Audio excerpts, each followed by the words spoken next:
I'm Suey. Toto.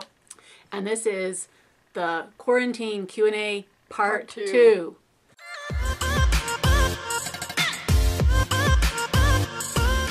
We realized we had a whole nother pile of questions from one of our most loyal and longtime YouTube subscribers, Leo's Smiles. Lovely username. Her questions got lost somewhere in cyberspace and we found them, and so we're going to do a part 2 with just her questions because she has a whole bunch for us and I think we might go a little overboard answering them. She asked us some things that we're a little bit passionate about, so could be interesting. All right, the first question is, what do you think is your most watched MV to this date?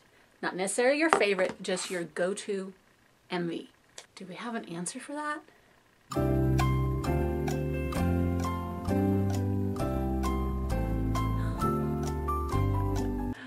I wish there was a way to know. Like that you could go in like your YouTube history and it will say like how many times you've watched a music video. Yeah, that'd be cool. That would be cool. It also might be scary. Maybe there is something and we just don't know how to look at it. I first thought of Vix's Error. I haven't watched it much lately. Brings me back those feelings I had when we were first learning Vix. That was a good time. I feel like lately, of course, my most viewed would be Woods Different, because that music video is very pretty and aesthetic, and the song is so good. But then, also, like, 7th Sense performance music video. You watch that one a lot? Mm-hmm. For all, I like hardly ever watched that all one. of like ever since the beginning of my K-pop time, you know. You think maybe 7th Sense? Maybe 7th Sense. Wow. So yeah, does that answer the question? Basically, we don't really know. We wish we knew, for real. I want to know how everybody else would answer that. So in the comments, What do you think your most viewed music video is? let us know how you think you would answer that one. I think it would either have to be BTS, Mic Drop, or Pentagon's Naughty Boy. Yeah, those two I watch quite a bit. One makes me feel really like dope and powerful, and the other one makes me really happy.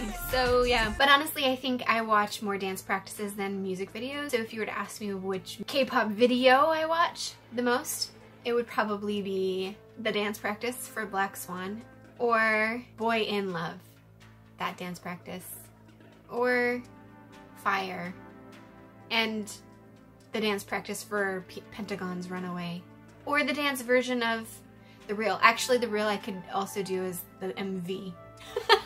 I watch that one a lot. It makes me super happy. Next question. How was Toto's study abroad? And do you have any funny stories? My first day there, I went with my friend. We got stuck inside of Seoul Station. We could not figure out how to get out. Because there really was funny. so many exits. We needed a certain exit to get to where our Airbnb was, but we had to go out on the opposite side, so then we had to walk all the way around the station. It's a very Outside? large station. Yeah. You walked outside all the way around? Yeah. Wow.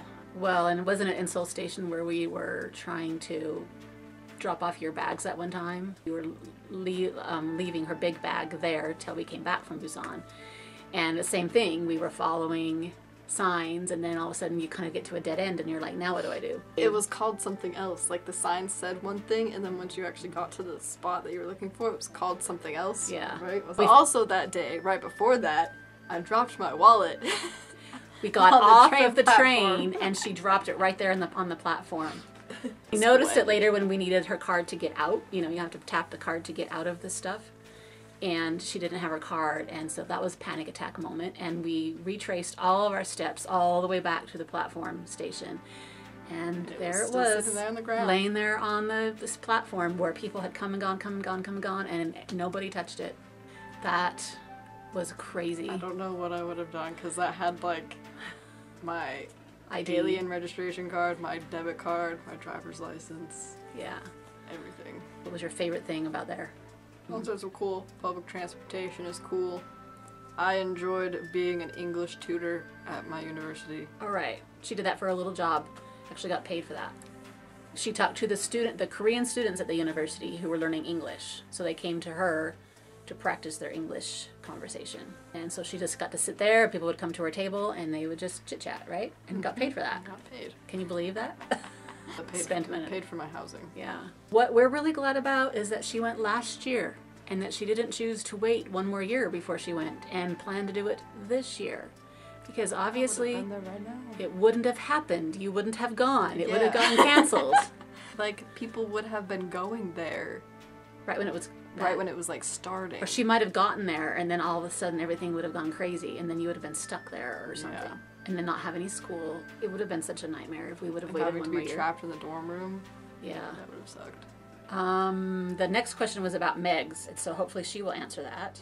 How is Megs in Korea with COVID-19? Well, doing pretty good. Actually, our schools just started to go online, so right now we are preparing for that.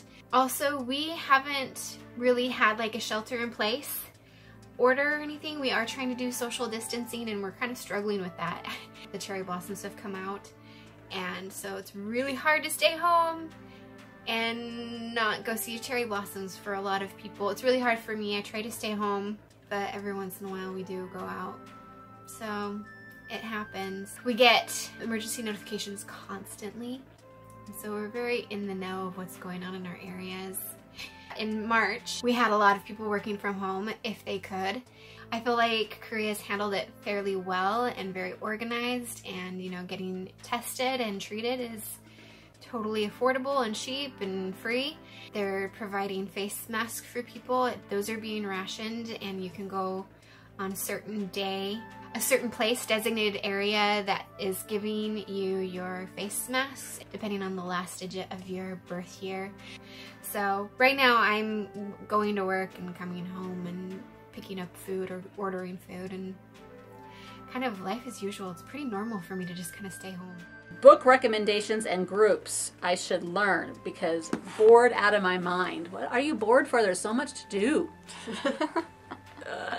So, as you can see where we're filming, we've changed our location during all this craziness, because upstairs we've got... It's now a home office. Yes. Working from home office. So we're down in our basement where we have our library. And so we like books. yeah, we're a bit obsessed with the books. Before we started a K-pop channel, I had in my head that I should do a booktube channel, which I know is kind of a thing, but I never dared do it because yeah, that was too many people doing that. I didn't think anybody was doing K-pop stuff, so jumped into that without knowing. So anyway, we've actually pulled some books from our shelves to talk about some of our favorites, which hopefully this won't take like an entire hour, but you asked. Yeah. Right now I am reading this series, Scythe, if I'm saying it right, by Neal Shusterman. He was going to come to our library at the end of April, but he has postponed it again. And were you going to be like his assistant? And I was going to sit by him and open the books for people to sign the right page. That was the plan. I just finished the second book in it called Thunderhead, and it's a dystopian, futuristic society where people have figured out how to be immortal. And so nobody dies, there's no disease, there's no bad stuff, there's no bad people, no depression, and there's no pain, and blah, blah, blah. But the problem is if nobody dies, then there's an issue with maintaining the population. So they have created these people who are allowed to kill people. They are scythes, and they are like high up in the society. They're revered like gods, basically, because they are like gods in the fact that they have to choose who lives and who dies. Sounds sketchy. I haven't read it yet. It's very sketchy because there are corrupt scythes, and that is the whole basis of this book, is what happens when those people become corrupt. It's crazy, and it's really interesting to think about what our society could become if you take away all the bad things, if we become immortal. And the Thunderhead, which is the name of the second book, is the cloud. It's a futuristic, we talk about everything going to the cloud and the cloud running our life. Well, the Thunderhead the cloud turned into the Thunderhead. It's an AI system that controls the world. Wow. Okay, so this is pretty popular in the book world. So you may have good already. Chance you've already read it. The Lunar Chronicles. The first one is Cinder. It takes place in futuristic China. So the series are fairy tale retellings that all come together. So the first one focuses on Cinder, who, you know, is like Cinderella, but she's a cyborg. It's so good, guys. So good. And we have Prince Kai of all people. Prince Kai, who is Asian because they're in China. Yes. And I have actually been to signings with her, and people have come to her and said, hey, do you know that there's somebody called Kai from EXO? Did you base your Prince Kai off of Kai She's very from sick EXO? of that question. And she's like, no, I do not know Kai from EXO, but sure, let's pretend. Let's pretend that it's Kai from EXO. Whatever you guys say. Every book adds another fairy tale character, so then they're all together. Yeah. This one is like kind of Hold it up. post-apocalyptic future. We seem to like those, huh? Yeah. But anyway, Under the Never Sky. Most people live in like these kind of Bubbles. pod things. To protect them from the atmosphere, right? Yeah. The sky is like toxic, kind of. Yeah. The air. They have these contact lenses for them to be able to go out and do things. It's like a virtual life, basically. But so this is about a girl that she accidentally, kind of by an accident, there something happened outside. and she ended up outside. In the world, in And the air. She's like, what the heck? And she's like, am I gonna die? But she doesn't die. But she comes across this village of people that are actually living outside. And So there's two societies, the ones that are inside and the ones that are outside. And the outside people have learned how to deal with the toxic sky. It has the best guy ever so in good. here. Is his name Perry? Am I remembering right? Perry. Perry. Yeah. Yes, and there's also What the heck? Why is there a Young One sticker? Young Won is inside. Young Won is inside. That's really funny. Because our K-pop and our books meld together. The other guy, Perry's friend, he's my favorite too. I don't know. Roar. Roar. Roar. One of the best characters ever. There's also a boy named Cinder in this one Yes. too. He's a little kid. Those are so good. Okay, this one is a space one where they're on a space cruise thing, and the girl is like a princess, like a high up person, and the guy is like a soldier.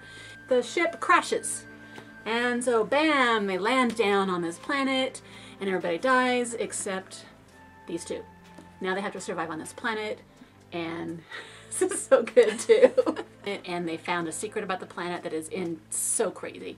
Okay, so going away from futuristic dystopian stuff, this is one of my favorite contemporary romances. It's called This Is What Happy Looks Like. Who's the author? Oh, We haven't been saying any Jennifer E. authors. Smith. Anne Kaufman and Meagan Spooner. Oh, Amie, sorry. Amie. We met her. I know, we met her too. Amie Kaufman and Meagan Spooner. Yeah. We met her too. And Veronica Rossi. And we met her too. Marissa Meyer. And have we met her? The premise is that one of them sends an email and they got one of the letters wrong, and so they sent an email to the wrong person, but then the other one responded, but they kind of clicked, and so then they started emailing back and forth, but they have no idea who the other person is, but they kind of build this friendship. The girl is this nobody girl in Maine, I think, and then the boy is actually this super famous actor. Like, she's bugged because he's a celebrity, and she's ignoring she thinks him. he's a stuck-up celebrity that just showed up in her town. Yeah. There's a lot of books that are on this premise of where they have this writing relationship going on, and then when they meet in real life, they're bugged by each other. They're enemies. Yes, there's several books like that. It's a great premise. So one of our favorite authors is Casey West. She writes a lot of really fluffy contemporary books that are just total romances, and they're just really, really cute. This one is also a letter one, right? They leave notes on the desk, like they sit in the same desk in the same classroom, but they don't know who the other person is. They don't like each other in real life. But So it's one of those ones that we were just kind of talking about, a letter one. She started out with this pivot point. Kind of a science fiction-y fantasy. I think about this book a lot. Like, there's this society also kind of hidden where everyone has a superpower. So our main girl, her superpower is that she can see into two futures. Like, when she has to make a decision, she can see both ways. The end result of both. Yeah, like 6 weeks into the future, she can see what would happen. Her parents are getting a divorce. Her dad, I think, is going into the real human world where, you know, we live, and her mom is staying, and so she looks into the future to see which Which one she should do? If she should go with her dad or with her mom. And some crazy stuff happens. Here's another series that's really, really good. It starts out with The Winter's Curse by Marie Rukowski. Sadly, this author I haven't met yet, but I was supposed to meet her last week. She was coming to the library, but of course got canceled, so I didn't get to meet her and didn't get all my books signed. A fantasy series where it's our girl, a general's daughter of the one kingdom, and they have taken over. So she's rich and like higher in society. Yeah, they've taken over the other kingdom, right, and made them slaves. And she comes across an auction. She buys a slave boy at the auction. The Winter's Curse refers to the fact that she won that auction, and now she's. But then it changed her life. Yes, it's crazy what happened after she brings home the slave boy. He's really intriguing. They end up falling in love, of course, because what else would be happening here? It's like heart-wrenching, gut-wrenching, angsty, and so they have this Romeo and Juliet kind of thing, where they're from the two different families that hate each other in the two different kingdoms, and so how do they overcome that problem in the midst of falling in love at the same time? Maggie Stiefvater, I don't know how to say her last name very good, and it's one of those books, I would call it a slow burn book. It's just beautifully written, with this beautiful slow romance in it, and it's about these horses that come every year, and then they have to ride them. I can't even remember what this premise is. The horses are like deadly. They kill you. It's a beautiful book, and I don't think I appreciated it enough the first time around. This one is by Amie Kaufman again, that wrote one of those other ones, and her friend Jay Kristoff. It's written with documents, okay? Yeah, documents. They're on a spaceship, but some terrible thing happened, and kind of almost like a court case or something, and they're going back and reviewing all the documents of the thing that happened. They're doing it through like emails and logs, spaceship logs, and cameras, and pictures and journals, and this one blew me away because I've never read a book like it. Like I say, it's really hard to describe. Sarah J. Was it Moss or Mass? I say Moss. This is actually the second book of the series, but it's the Throne of Glass series. It's about this girl. She's like the most renowned assassin in this kingdom. She was caught. She's in prison. She is being forced to work in this mine. But then one day she gets summoned to the castle because the king wants to have this competition to have a personal assassin to do his jobs for him. And so he brings, I don't know, like 10 or 12 assassins to compete, and they have to like kill each other. And the first one is like a prologue to the actual story. Sets up everything yeah. else. So like once you finish the first book, like this is the second one, this is when like it gets going. Stuff See, actually and I've only starts read the happening. first book, and I wasn't. Yeah, this one is so much better than the first I need book. to read that one, I guess. Okay, one of my favorite authors is Brandon Sanderson. He writes a lot of high fantasy books. He also writes YA books. He writes everything. There's so many. He's crazy. But anyway, this is his big series that he's working on right now. This is the first book called The Way of Kings. It's huge, huge book. Look at this. It looks like a dictionary. Yeah. Words of Radiance. If you were into high epic fantasy with lots of characters and really cool magic systems and fascinating characters, and I would suggest him for sure. Oh yeah. It's kind of a random series that is not known. It's called Seers By Heather Frost. I loved this series. It's about these people, they're called seers, that they can like see people's auras, which is kind of like their emotions. But then one day she comes across this guy that has either no aura or his aura is like silver and it doesn't change. But the thing is that the girl, like, she just randomly woke up one day and she had this power of being able to see people's auras, so she was freaking out, like, what's happening? And she saw the guy that didn't have an aura, and some stuff happens. I've saved the very best for last. Whenever asked about books, I always have to talk about Marcus Zusak because he's my all-time favorite author. I have a shirt that says, I am haunted by humans. And I actually met him twice. The second time I met him, I wore that shirt, and he kind of freaked about it. He took a picture of her and picture. put it on his Instagram. Yes, it was awesome. Anyway, so The Book Thief is my favorite book of his, which is about World War II, about the girl who lives in Germany. They had to deal with being in Germany, but not believing in what's going on. Not believing in the Nazi stuff, but having to do it in order to not like lose their lives and their jobs and all that kind of stuff. It's narrated by Death, which is the kind of interesting premise. So we have Death's opinion on everything and all the people that he's taking. We learn about the power of words and the power of books and so many other things. It's just unbelievable book. So if you haven't read that, please try it. And he's got a bunch of other books. I think The Book Thief is the best one, but right here. He's got a way of writing that's just unbelievable. So my favorite of all time. So yeah. Well, that was fun. That was only 45 minutes worth of and the other part of that question was, what groups did she get into? So we hadn't even touched that. Kind of talked on another question when we were talking about groups we wanted each other to get into. So I would say that the answer would be basically the same. Or look at that answer to that question in part one. Some of our groups we're getting into right now that we want to like promote to everyone, which is, for me, One Us, One We, MCND, Donkeys is our newest one. Who else? Who else do you want people to get into? Uptension. Yeah. You're just all the underrated people.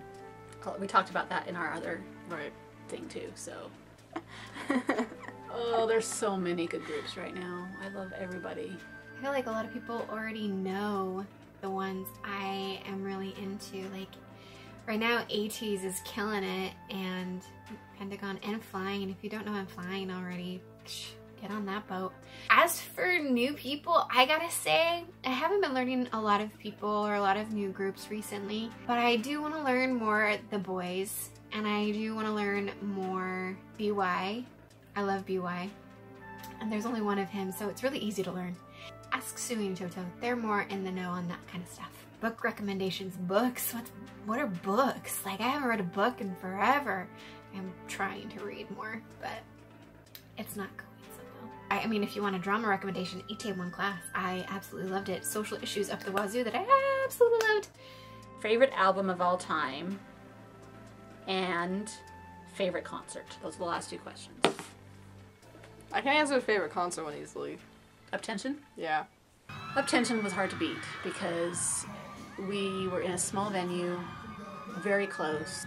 It was like being with a group of friends, and then they would play their games like charades and like there was eye contact. They were talking to us. Yeah. like we were playing with we them. would like raise our hand to guess, and they would like call on us. And so we haven't ever been to a concert where it's been quite that lovely as far as closeness, and it was funny because like everyone would stand up while they performed like during a song, and then once they were doing a ment, they would be like, okay, everyone sit down. Sit down, because they wanted down. Yeah. Not to mention the fan sign beforehand and the taking pictures afterward. Right. It wasn't just meeting them from a high touch, it was actually talking to them and bantering with them a little bit and having them say our names back to us and getting pictures, and so it was very good. There's other ones where I've just enjoyed the experience of screaming and yelling. I think Stray Kids was one. The first Monsta X concert where we were in a mosh pit standing, but we weren't fighting for our lives, I didn't feel like, and we could actually see. That was our first mosh pit experience, and I was a little nervous, but it ended up being wonderful. So after that I thought maybe mosh pits weren't so terrible. And then we had 2 nights of KidCon where we were right against the barrier, which was also great. Wonderful. Yeah, we have since learned that we were lucky those times. Well, I had a mosh pit. I went to mosh pits in Korea, like PLT. That was But mosh pits in Korea are different from mosh pits here. Yeah, mosh pits in Korea are different. 91 was probably a pretty good concert too.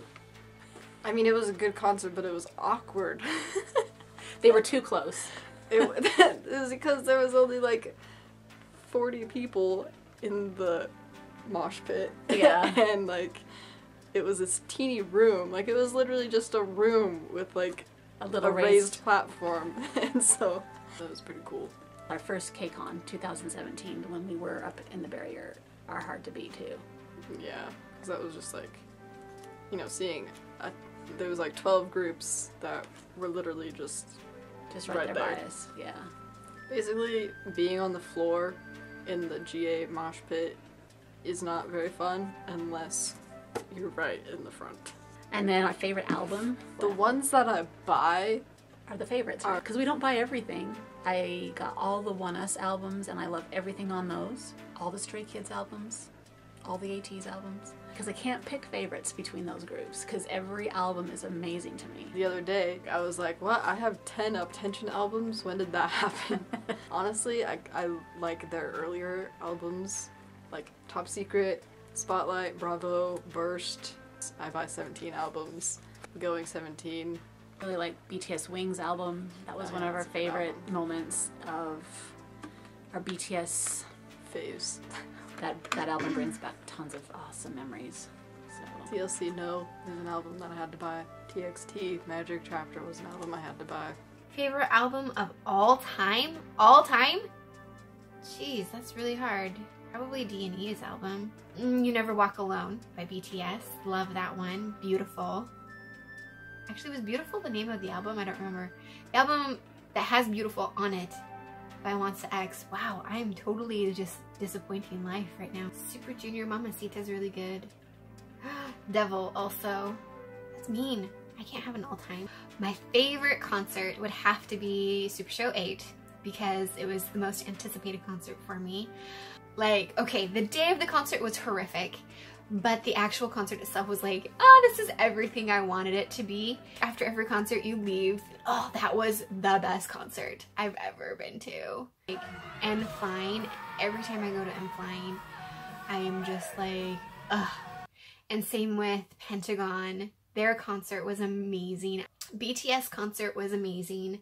17's concert, also fabulous. Okay, the one that I wasn't expecting to love as much as I did was Psy's concert. Like, Psy just came out of left field.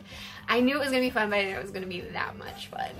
So, but if I had to pick one concert, it would probably be Super Show 8 because it just was, like, that's where everything started with, was Super Junior. I hoped I'd one day see them, but I didn't know if it would ever actually happen, and it did, and so that was just a really great moment for me. That was a really great concert.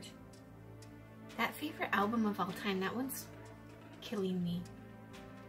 Gaho. If you're not into Gaho, you need to get into Gaho. That goes back to a different question. And I don't know if that was satisfactory or not, but those are my answers. But what you gonna do? Peace out. That it? Anyway, we've been filming for an hour now with just your questions. That's why we decided. That's why we decided to make it be a whole separate part 2. Hopefully you've enjoyed getting to know some books to read, more about us, and see our other passion, which is the books, and how we can never answer the questions with just one answer. Thanks for asking us fun things, and hopefully you will not be too bored. Go learn a brand new group that you've not learned at all. Cool. Okay. Well. That was fun. Thanks for watching, if you even watched all of this whole thing. We should give a star for anybody who got to this far. Good job, Stamp. Let's be friends in K-pop together. Bye. Woo, bye. Woo.